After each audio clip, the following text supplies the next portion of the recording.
车被撞了，人没得事嘛，但是好像那个轿车的人没有下来。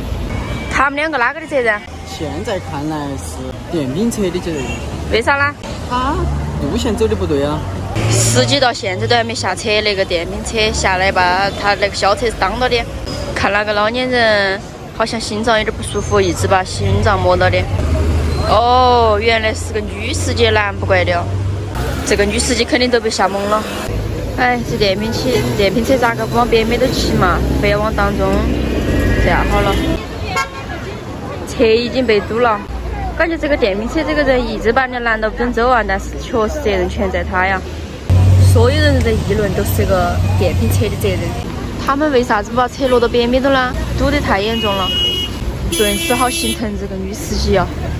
哎，被人拦路哦，而且他也没得责任，还被雨淋。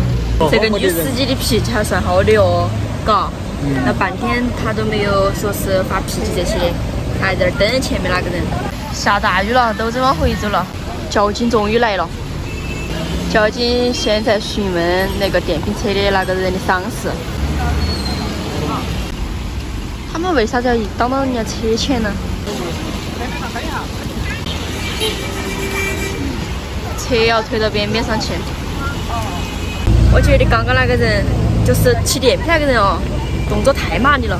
车到的一瞬间，手掀起来站到那个小轿车的前面，堵到前，太麻利了。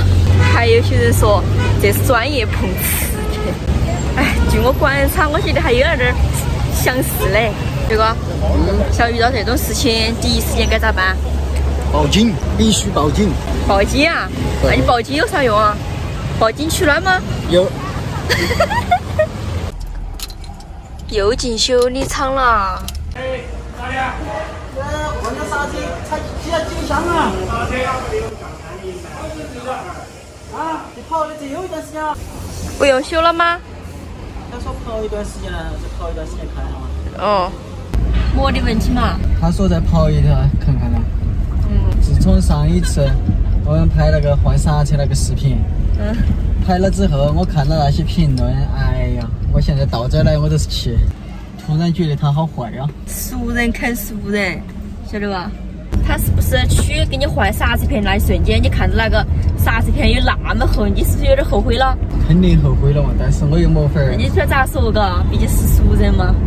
我又没法儿让他给我安上去。